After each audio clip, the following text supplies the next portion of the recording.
Welcome to Unlock Your Equity. My name is Joe Massey with Castle & Cooke Mortgage, and I'm joined today by my good friend Lon Welsh with Ironton Capital and Stacy Aurich from Blue Federal Credit Union. We're going to dive into a live webinar and talk about how you can unlock the equity in your rental properties. Does it make sense to take cash out? Does it make sense to do a home equity line of credit? Does it make sense to sell the property and reinvest the proceeds? Or maybe it makes sense to do nothing at all. Thanks so much for joining us. Let's dive in, take a look, and see how we can help you unlock your equity. And I'm joined tonight by Stacy. Thank you so much for joining us. Good evening. And I've also got Joe Massey. Joe, can you hear me okay? Absolutely. I can hear you. Can you guys hear me all right? I can hear you great. It was just my luck. I had some sort of an internet blip just as I was about to launch this. So I restarted the browser. Looks like all of the issues are now working okay. So if you take a look on the right-hand side of your screen, guys, you'll see a chat box, and feel free to jot in your questions there, and I'll try to address those as they pop up. And then Stacy and Joe, if you guys wouldn't mind putting your contact information in there, and maybe just a quick reminder of what type of things you specialize in, just so it's like super easy for these guys to find it. I know that our audience would appreciate all that. While they do that, I'm going to give you a love letter from the attorney. So we may have some forward-looking statements tonight. So if you hear words like may, will, should, expect, plan, seek, anticipate, these are all based on our best understanding of the market, information that we've received from different sponsors, and our research that we've done. But you will, of course, want to work with your financial professionals, CPA, and attorney to develop your own point of view around where the market is going. Uh-oh, Lon, did we lose you? Well, I think we lost Lon there, but I will keep going. Stacy, can you still hear me okay? Good to go. All right, great. So what I'm going to do is go ahead and just go to the next slide. As Lon was saying, most important thing here, everything we're going to be talking about is for your educational purposes only. This is not specific investment advice, and we are not offering any investment opportunities. So if you want to learn more about Ironton Capital and what they do, you can certainly reach out to myself, reach out to Lon, reach out to Nick. Any one of us would be happy to chat with you and get the specific investment opportunity documents. Then the next slide here, Lon, I see you're coming back. Can you hear us yet? I can hear you guys great. Can you hear me okay? Yes, sir. So we're just getting up to the investment team. If you want to tell us about yourself and Richard and Brent. Yeah, absolutely. And I apologize. I seem to have some sort of unstable internet connection here. So if this happens again, I'll walk to a different part of the building and see if I can't get something a little more stable. Mostly tonight, we're going to be talking about how to unlock your equity. If we have a little time, we'll talk a little bit about some of our investments. So at the Ironton Capital Investment Committee, here's your three members. We've all got, at least a decade or two of experience in investing, and you can see a little bit on our track records there. So what I want to do, though, is turn this over to Joe and tell us a little bit about the analysis that you do for your clients when they've got, let's say, a rental property they bought maybe in 2012. It's appreciated a lot. The rents have gone up, but not nearly as fast. So while the cash flow is growing, maybe the cash flow isn't growing tremendously. And they're probably in a situation where, they've got a relatively small loan relative to the value of the property at an incredible interest rate. What are some of the options that they might want to explore? Yeah, absolutely. So really there's three options, right? You can do nothing. I guess maybe four options. Do nothing, keep moving forward with the property. You can do a cash out refinance and find some other ways to invest that, whether that's buying another rental property, whether that is investing in one of the Ironton funds, whether that is investing in the stock market. The number three option would be to take out a home equity line of credit. And I'm really happy that we have Stacy here. She's got some great options for that. And then the fourth option would be sell the property and invest that money into Ironton or another area that you want to invest into. And let's see, Gail said, I am going in and out. Apparently I'm having bad internet too. But hopefully you guys can hear me okay. And this recording will be available later. So if this is not clear, we will resend this recording to everybody that's here in attendance.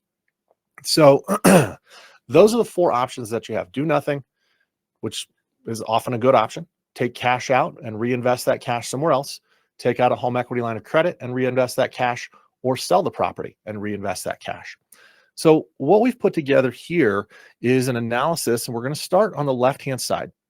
And everything in yellow are the variables for your property. So let's say we have a current value of $475,000 at an annual appreciation of roughly 5%. Now, properties in the past have gone up 10%, 12%, 15%. Maybe this past year they were up 2 or 3%. But whatever you think that average appreciation is over the next 10 years, let's say 5%. And your current loan balance is $225,000. That gives you up there at the top. It's not in yellow, but your current equity is $250,000. And your monthly payment, just your principal and interest, is $1,432. So you've got a really good low interest rate on this loan. And your annual net operating income is $23,175. Now, your net operating income is excluding the mortgage. So assuming you had that property paid off, what is your net operating income? After making the mortgage payment, your current monthly cash flow is that $499 a month. And Lon, I believe this is a property that you own that we've plugged in for this analysis. Is that right? Yeah, this is one of them. I think I sold this one last year. Yeah, so this is a real property, which is an important point that we always like to have. What's a real transaction that we can compare here? Now, let's assume your marginal tax rate is 32%. So that covers everything in that top left-hand quadrant. Now let's move over to the right and look at what happens over the next 5 years if you don't do anything, because that's a reasonable choice. In 5 years, you would expect that value would have increased to a little over $600,000. And you would have paid down the loan, assuming you have principal and interest payments, to $210,000. Now your cash flow is that next line down. You would have made just under $30,000 in cash flow, and you would have gained the appreciation. You would have also paid down the principal, and you would have gotten some tax benefits through depreciation. So totaling up those three numbers gives you $167,000 plus that $30,000 of cash flow. You've received benefit of $197,000 for doing nothing and just owning that property for another 5 years. So that projected return on investment in 5 years is over on the right-hand side in orange, 15.8%. Now, of course, there's taxes on some of these items. So your after-tax projection based on your marginal tax rate is you would have made a little more than 10%. I guess a lot more, 10.74, so a little less than 11%. So, Lon, let me pause there. Did I explain that well? Does that make sense? Yeah, it makes a ton of sense to me. I think you did a great job, but if anybody's not clear on it, definitely drop a question into the chat box below. And we're taping all this, so you can always watch the recording again. But if any of you guys are in this situation, what I'd really recommend you do is reach out to Joe and have him build this spreadsheet for you and then do a webinar just to go through your property just with you. I think that's really where the insights come in. Absolutely. So now let's move to the next quadrant down on the left-hand side. So cash out to 75%. So you can take cash out of an investment property up to 75%. So your new loan amount would be that first line there, $356,000. Let's assume you have closing costs, because generally you do when you take cash out of a property. And the new interest rate on an investment property loan would be right at 7.875. So that increases your principal and interest to $2,056. And now what you see is you've got negative cash flow of $124 a month. So you were making $500 a month. Now you're losing $124 a month. But let's say of those funds, you don't take the full 75%. You take $50,000, which is that next line that's highlighted there in yellow. So you take $50,000 out. What happens over on the right-hand side? In 5 years, that loan balance has paid down. The value goes up still to the same 606. So your property appreciates independent of the loan that you have on it. So the loan on the property does not change that appreciation, also does not change your depreciation. But now your cash flow is negative. So you only have negative $7,462 of cash flow, plus that net gain from appreciation, principal reduction, and depreciation of $167,000. Going down to the next line, let's say you invested that $50,000 into the Ironton Medium Term Fund. over the next 5 years, that would return you roughly $38,000. So continuing over to the right-hand side, you see that you would have returned $198,000. Continuing further over, highlighted in blue, the medium-term fund has returned you 10.79%. Well, what if you invested that $50,000 into the Ironton long-term fund? You would get return of $64,000. Adding that onto the return of the property, $224,000, or a 12.2% after-tax return. So if you go down to the graph below, you'll see on the left-hand side that 18% is your pre-tax return if you were to take out $50,000 and invest it into that Ironton long-term fund. That's the line in green. And then there's no blue line because it's actually covered up by the orange line. And what you see, if you were taking that $50,000 out and investing it into the medium-term fund, it's kind of a wash, right? So this shows you doing nothing or putting it into the medium-term fund isn't really going to change your return in percentage basis or your return in dollar basis. So over on the right-hand side, that's your after-tax return. And again, the green, you're going to be returning 12.2% after tax. The orange and the blue is covered up by the orange because it's basically the same. So Lon, in this scenario, I don't think it would make a ton of sense to take $50,000 out and invest it into the medium-term fund because that's pretty much a wash, but it might make sense to take some cash out and invest it into the long-term fund if you're looking to maximize your return over a 5-year period. Would you agree or disagree with that, Lon? I think that's the general line of thought. And what we've seen some people do is sometimes they'll take a small amount of their proceeds, put it in the medium-term fund, and then the cash that comes out of that, they'll use that to supplement the payment that they've got to make because the payment's now going to be higher on the mortgage. And then everything that's left over, they invest for the long haul. And that tends to give like really good results for a lot of people. That's exactly right. So what you might do is instead of taking $50,000 out, maybe you take out $62,000. And all you'd have to do is put $12,000 into the medium-term fund. And Lon, that pays out on a quarterly basis, Yep. right? So if I put $12,000 into that medium-term fund, that would pay out $480 once a quarter, which covers that $120 negative cash flow. And then I would have $50,000 net to invest into the long-term fund. And this investment, it's a dual investment now, is cash flow neutral, would not cost me any money from my negative cash flow. And I think that's everything on this slide. I see that we did get the audio fixed. And can we get a copy of this? Yes, we'll send this presentation out. Lon, anything to add on this? No, I think that's a really good sort of setting the baseline of it. Okay, so let's go to our next slide and let's talk about, thank you. Let's talk about what happens if instead of doing a cash out refinance, we do a home equity line of credit. So the top section is exactly the same. So 5-year projection, doing nothing, nothing's changed. But now this is where we're going to bring Stacy in. So Stacy, if we wanted to take out a home equity line of credit, we can generally borrow up to about 70%. Does that sound about right? Thank you. Yeah, typically 70% is a good rule of thumb if you're looking at it from an investor property perspective. Some cases, if you wanted to borrow on a home equity line of credit in your own name, you can go up a little bit higher, typically 7.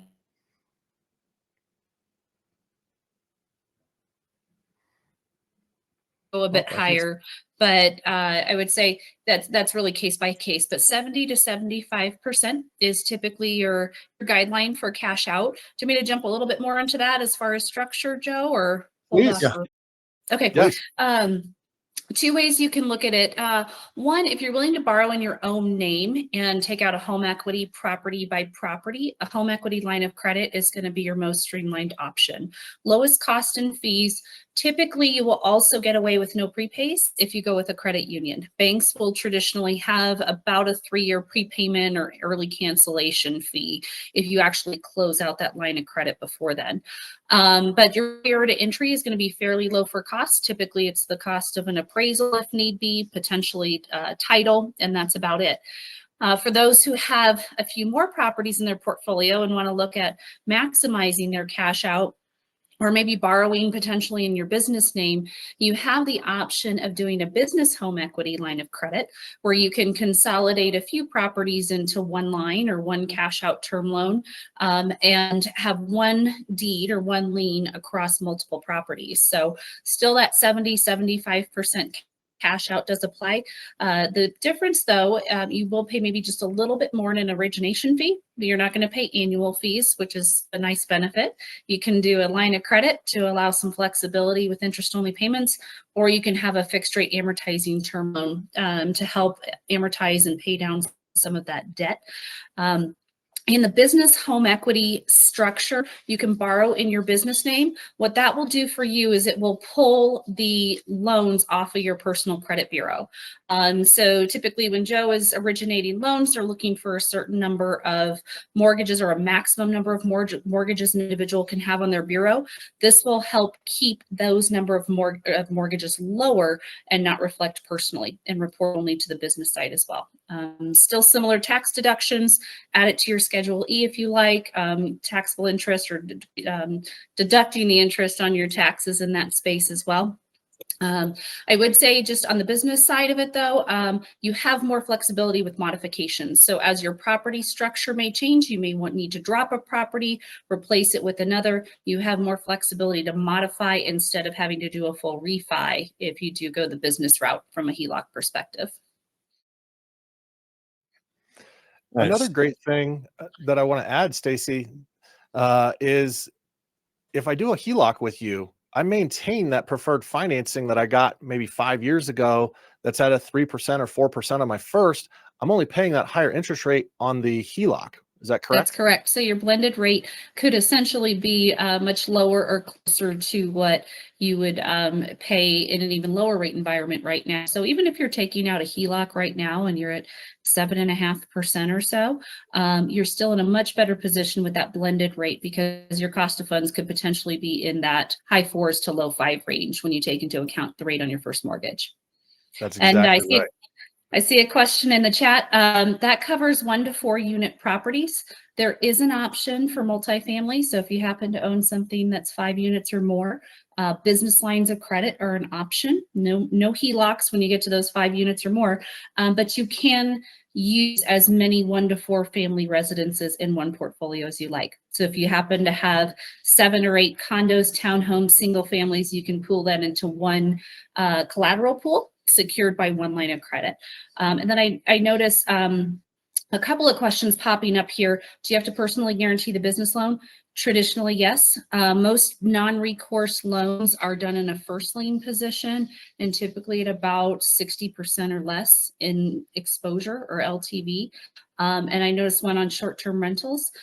Depends about lender to lender if they'll use that income for eligibility purposes, but short-term rentals are fine in our space.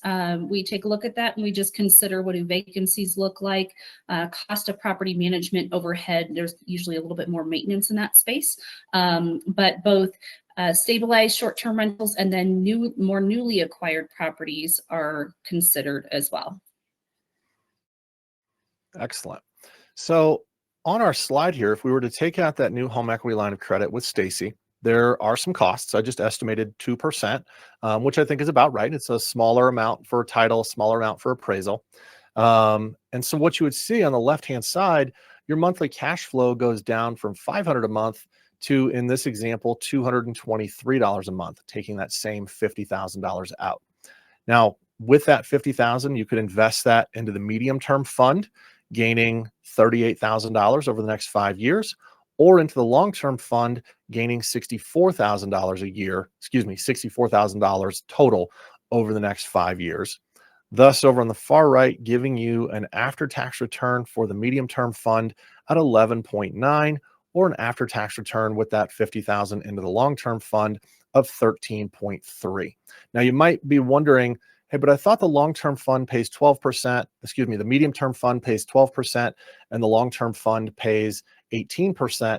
It absolutely does, but you have to factor in what's the return you're getting on the property and then balance that with what's the return you're getting in the medium or the long-term fund. So it's always going to be a little bit lower if you keep the property, if that property is returning a lower percentage versus what the medium or the long-term fund might return. And then that's also represented down there on the bottom two charts. The left-hand side is your pre-tax return at that 19.6, 17.5, or that same 10.7 if you do nothing, the orange line.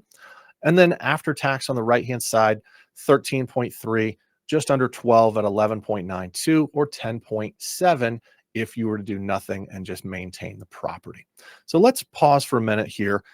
Any questions? Let's see. Do you loan across the United States or only in your state? I lend in Colorado, New Mexico, Wyoming, and Nebraska. Stacy, how about you? What areas do you cover? We do similar states as well. Figure Colorado, Wyoming, and put a big circle around it. All the surrounding states that extend into the Montana, Nevada space, Utah, down to Arizona and New Mexico, Nebraska, Kansas. And I would say case by case in other states. It depends on that borrower relationship. We like to have some type of link to Colorado or Wyoming. Very nice. Lon, anything to add on this slide? You've done some HELOCs to invest into other things in the past, right? I have done a couple, and I'm actually working on one with Stacy right now. So it's actually been a smoother process than I would have thought it would have been. So I've been really enjoying that so far. So just as a quick recap on this slide, Joe, it sounds like by someone taking a HELOC and investing it at a higher rate of return, how much extra cash would they have by the end of 5 years? So that is going to be kind of in the middle. I know you guys can't see my mouse pointer, but you'd have an extra $38,000 in the medium term fund, or an extra $64,000 in if you invested that into the long term fund. So that is true growth of your capital over and above what you would receive by doing nothing. So kind of a simple way to think about it. Hey, I do nothing, or I could make an extra 38,000 or an extra 64,000. Those are big numbers in my world. Oh, they're absolutely huge. And, you know, the process for me to apply for the HELOC with Stacy probably took me an hour and a half just to gather up tax returns and things. And the process to sign up with us is less than an hour. So, I mean, for under 3 hours worth of work, you can make an extra $30,000 to $60,000 of return per investment property. It's a pretty good dollar per hour. That seems decent. Yeah. So, Stacy, there's a couple more questions there for you. Yeah. I see one on here as far as combining a HELOC with an investment property and a primary home. Yes, that can be done in certain cases if we can document that it's for business use. That's permissible, or to show future investment, like something along the lines of what Ironton Capital offers. Sorry. The key thing when applying for just your standard consumer HELOC, if it is designated for business purpose, that actually is a big no-no. So you do want to state that it's to acquire more real estate. You don't really want to allude to the actual term business in that space. But yes, a mix of properties, investment, primary, second homes are even an option in this space as well. Primary homes actually have a little bit more flexibility in that world as far as cash out. You can look it up to about 90% in cash out on a primary residence, and sometimes second homes are given more flexibility as well. Outstanding. Well, Lon, let's go ahead and go to the next slide and talk about what if we were to decide to sell the property. So I'm going to lean on you a little bit on this one, Lon. Let's say we've got the same information there at the top left, but now we've got some new information here of the original purchase price of $275,000, and it was purchased several years ago in June of 22. And then we look at how much depreciation have you utilized. If you were to sell the home, you're likely to have to pay real estate commissions. And I know this is, something that's very much up in the air right now, but if you were to sell it, what would that do to the amount that you'd have to pay in real estate fees, and then other fees, which generally you're going to have your final title commitment, the final water bill, just some stuff, some transaction cost. And then how much would you pay in capital gains? Your net proceeds would be $186,000 after paying that capital gains of approximately $30,000. And the next step here, What if you wanted to invest this money and take all of it and invest it into Ironton? So if you took $186,000 and invested that into Ironton over the next 5 years in the medium term fund, that would return you $142,000. Or if you invested it into the long-term fund, that would return you $240,000. And we do have a typo on here. This is my error. Your projected return over on the right-hand side for the medium-term fund would be a flat 12%. The projected return for the long-term fund would be a flat 18%. And then your after-tax return in that medium-term fund would be 7.75, or in the long-term fund would be roughly 13%. Now, also, there's a little formatting error down here. With the green bar, you would have a higher return, but maybe not as much cash on the left-hand side, because it does take some time because you're starting from a lower dollar amount. Because there's the cost of selling the home, you're starting with a lower amount. You're going to return more percentage-wise, but it takes about 5 years until you're crossing over and returning more dollar amount. Would you agree with that, Lon? Yeah, that sounds about right. It does take a couple years. Yep. So while you're getting a better return, you do have to understand there's some cost associated with selling the property. So if you've got a property that's performing really well and you're happy with it and it's never a hassle, maybe you don't want to sell it. But maybe you have a property that, to borrow one of your phrases, Lon, the property's haunted, right? It's always a nightmare. It's impossible to keep the tenants in there. There's constant maintenance issues. It's just a hassle.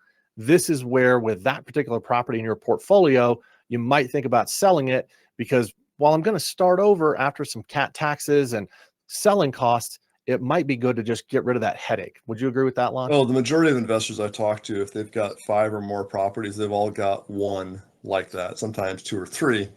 It's just inevitable that some work better than others, for sure. That's exactly right. What do you want to add on this slide, Lon? What do you think? It's the key thing right here. So if you're enjoying the property, then keep it, get a HELOC to tap the value of the equity and pick up an extra $60,000 over the next 5 years. In this example, if it's a property you're not enjoying, sell it, and then you can make a little bit more yet. And I've got an analysis I can help you run on this. If any of you guys are curious about that, I'd be delighted to do that for you. I do it several times a week. Yeah. Stacy, what do you think? Anything to add on this one?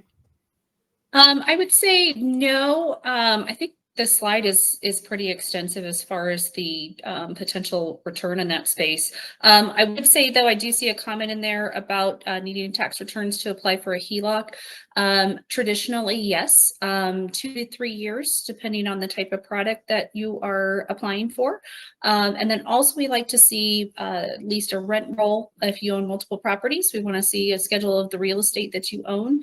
And then also, since we're this far into 2024, your year-to-date profit and loss and balance sheet for the properties too. So it's always good to work with a property owner who can track their income and manage any upturns or down cycles they might see with their properties as well. Yeah, exactly. All right. I think we've covered a lot of the questions. Let's see, Lon, what's our next slide? I don't have this presentation memorized. All this stuff. Yeah. So you want to touch on that, some of the occupancy challenges? Yeah, before I make that transition, just from a lending standpoint, Stacy and Joe, is there anything else you guys wanted to cover? Stacy, go ahead. I would encourage people. I spent about 20 years on the banking side and came to the credit union space now. And over the last few years, I would encourage people to always ask for some type of creativity. Ask for the flexibility, an extra 5% if you'd like to maximize that for cash out or other considerations. I would also think that you should think about loan structuring. Structure your loans at $400,000 and less for each cluster of properties or each loan that you're taking cash out.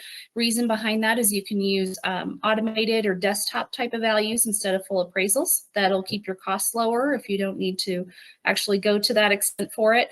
But look for a lender that's creative, who knows their policy very well, knows where they can flex and have some nuances, and also kind of eyeball it ahead of time, or do your cocktail napkin and pen math just to pencil it ahead of time. So you get to a quick response or a quick structure of how you can move forward. Yeah, I I love completely agree. Yeah, and as far as anything I would add, I completely agree with Stacy. You know, make sure you're being open with your lender about what you need, what you're trying to accomplish. That's one of the first questions that I ask all of my clients. What are your goals? What are you looking to accomplish here? Because there's a lot that goes into lending and making sure that we can get you fully approved. So the more information you can share with your lender, the higher the likelihood for your chances of success. That's great. And Stacy, we've got a couple more questions for you in the chat box. All right. So if you don't have a tax return for the property that you just purchased, that's okay. If you are purchasing a property that has historically been an investor property, always try and get the seller's financials. They don't have to release their full tax return, but if they can at least get their Schedule E or the business tax return, they might have tracked that property on. That's always helpful. That can give us a chance to look at historicals. The other thing we'll use as a guide is we'll look at your projections. We call that kind of pro forma. So projected income and expenses on the property. An appraisal will also tell us what expected income and expenses are for the property. So if you're in a rental and you think you're going to rent it for about $1,400 a month and only have $100 a month in expenses, that appraisal will come back and give us an idea if that's realistic for the market, both for income and expense. So it's okay if you don't have something for when you recently acquired. And then how many properties you can get if it's a HELOC. Typically, lenders will limit you somewhere between 2 and 4, and usually a maximum exposure. So in our case, we'll allow up to 4 investment property HELOCs in your normal world, your consumer world, up to 750 in exposure. When we want to go larger, we swap it to the business side and have a little bit more of a strategic structure.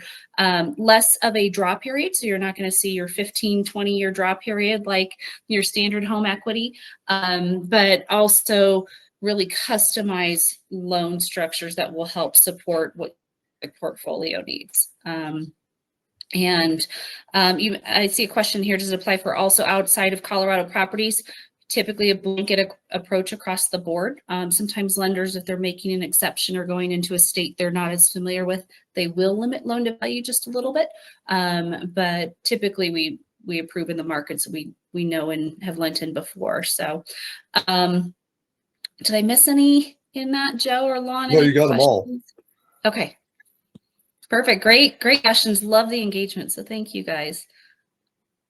Oh, there's one Great. last one here about what's the HELOC business loan look like for someone who owns more than 5 properties with no mortgage?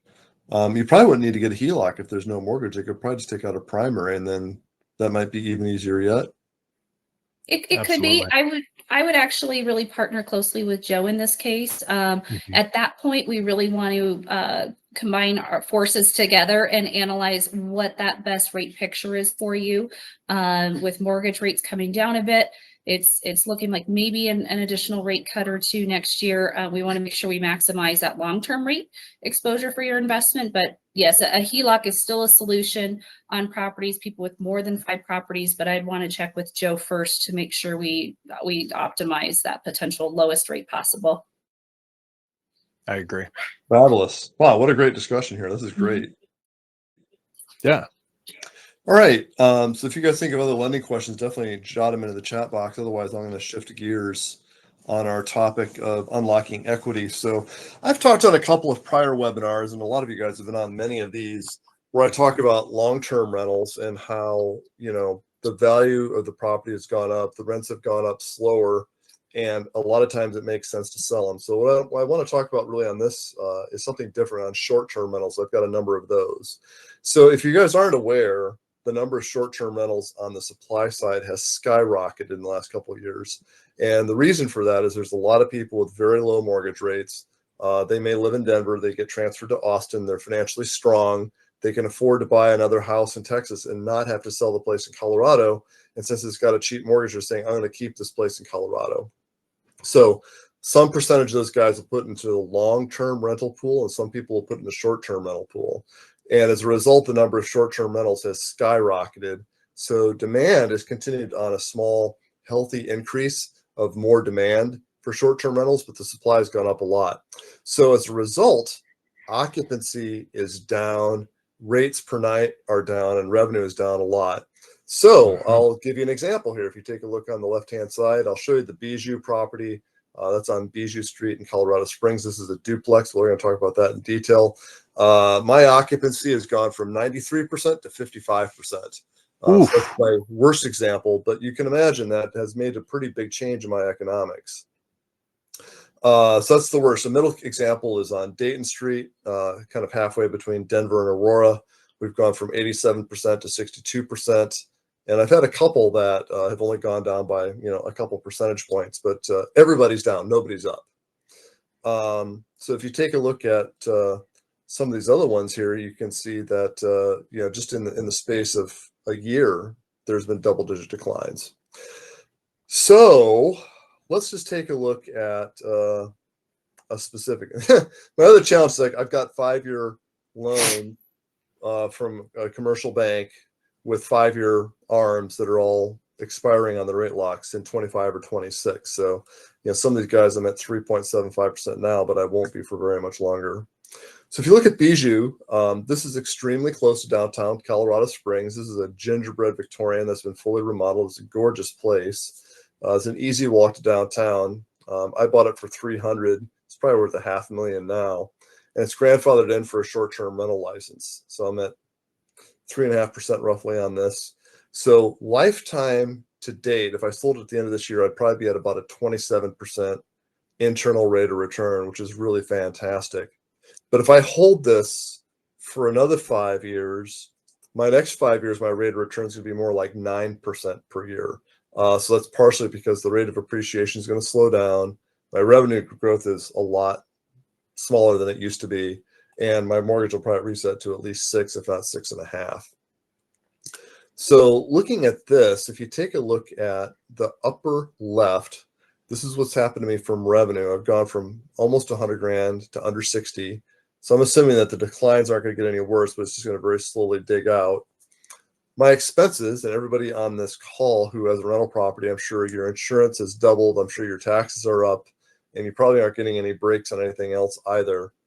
The next one over on the top is cash flow after mortgage. Was really strong. It's about at break even. Now it's going to be negative after the rate reset.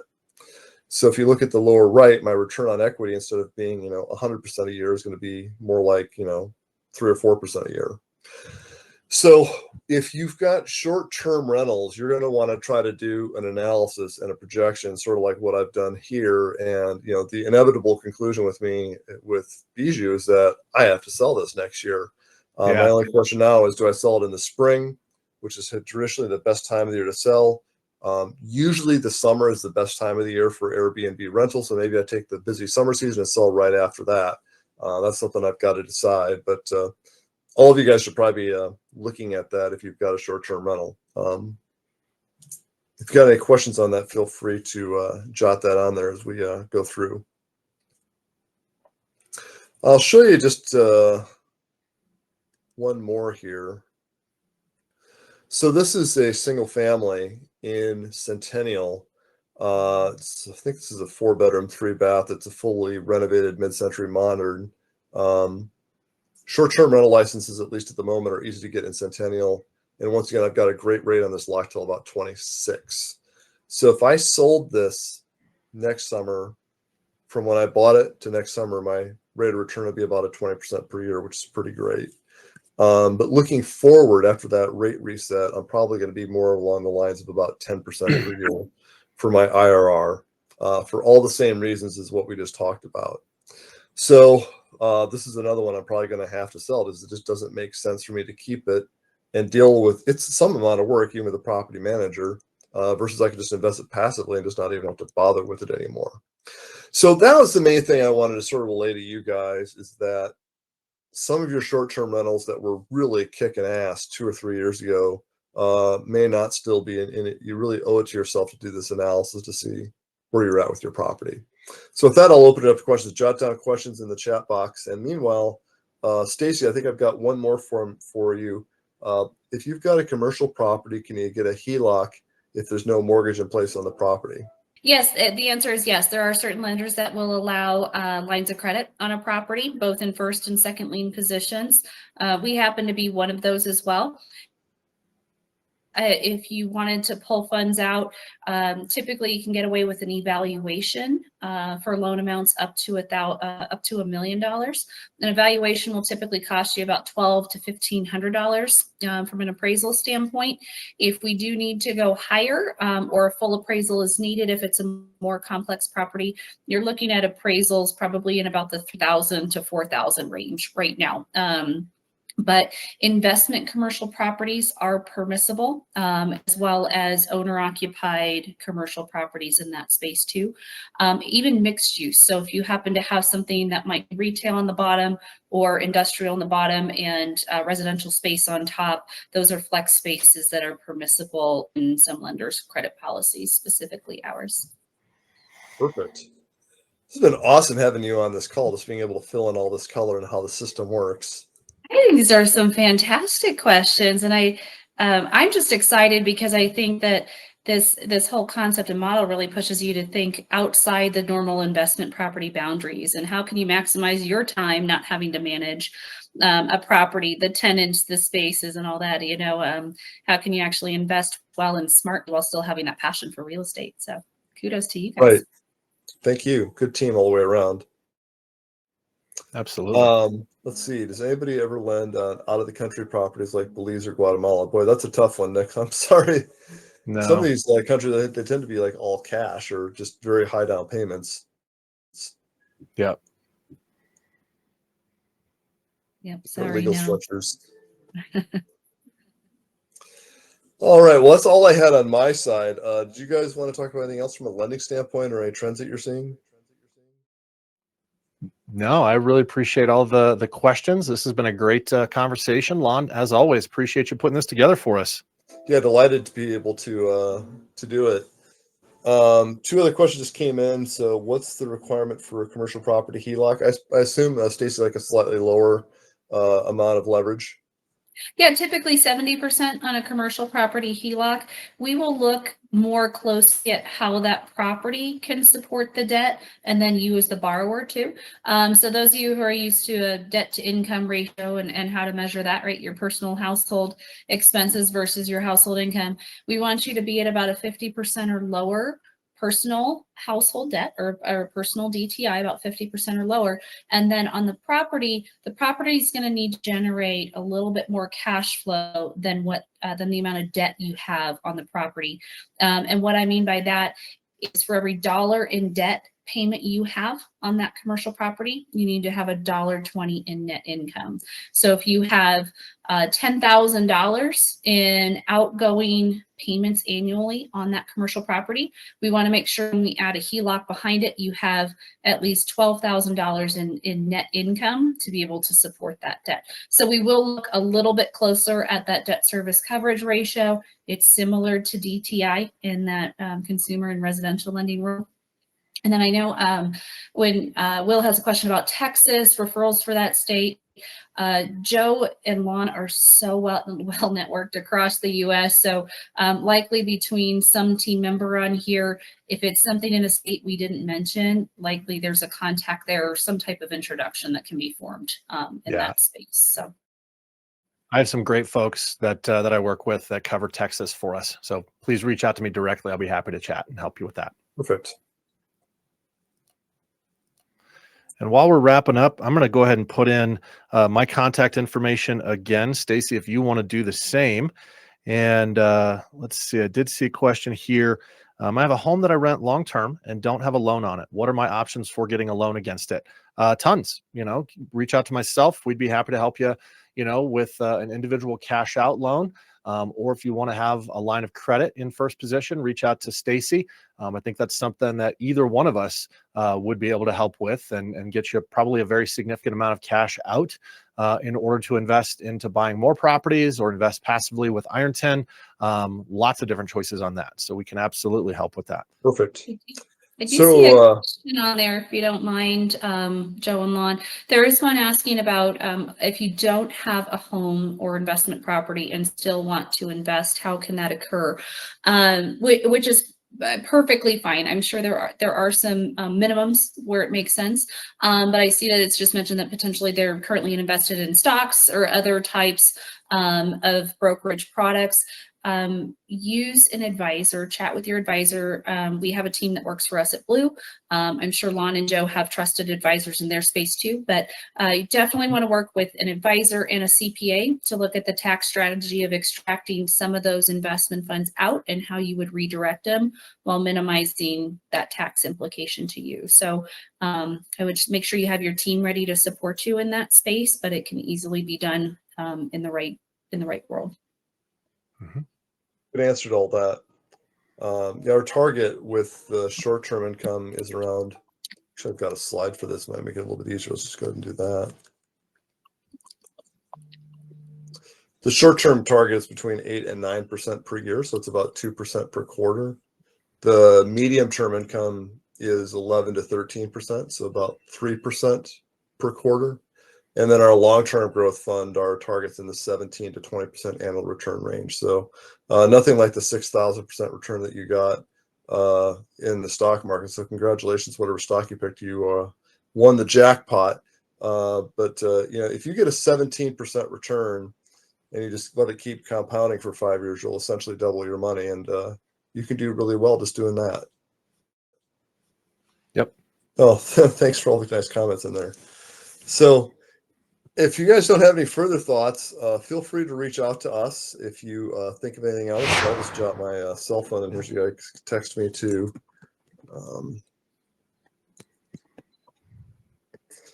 And you guys work in Utah, I assume, Stacy and Joe? Stacy? Yeah. Us as well. Fantastic. All right. Well, thank you, Stacy. Thank you, Joe, for being on tonight. Thank you. We had a really great turnout tonight on the crowd. Yeah. Thanks to all of you guys for being here so late in the day, and I look forward to working with you all soon, and have a fantastic evening. Thanks, guys. We'll see y'all soon. Thank you. Thank you.